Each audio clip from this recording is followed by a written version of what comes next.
কত মোবাইল একটু ভিডিও করবেন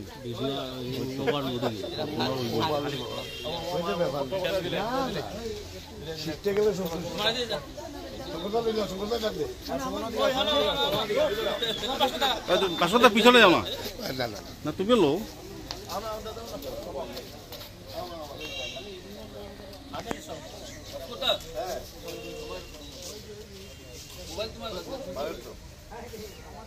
বাবু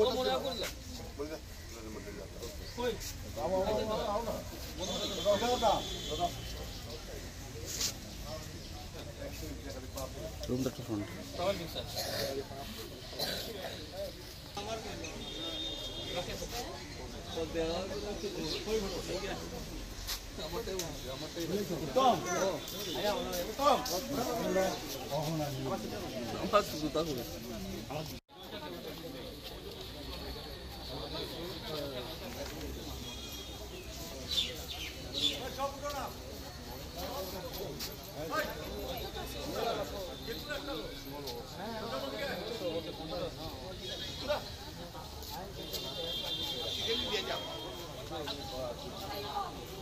আপনার অনুভূতিটা কিরকম?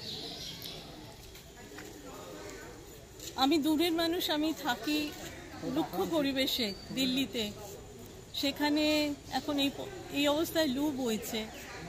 এই শহরে পৌঁছানোর পরে দেখলাম বৃষ্টিধারা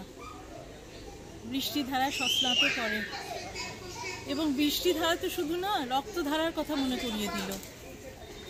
যেখানে স্টেশন চত্বরে 11 জন মানুষ লুটিয়ে পড়েছিল, রক্ত বয়ে যাচ্ছিল তাদের সারা শরীর থেকে। তারা একটাই জিনিস চেয়েছিলেন, শুধু মাতৃভাষাকে স্বীকার করে নেওয়া, মাতৃভাষাকে সসম্মানে রাখা, সম্মান প্রদর্শন করা। এভাবে যারা মাতৃভাষাকে ভালোবাসতে পারেন তাদের সত্যি কোনো দিন ভুলে যাওয়া যায় না। একটা কথা ভুললে চলে না, মাতৃভাষা আমাদের অস্তিত্ব।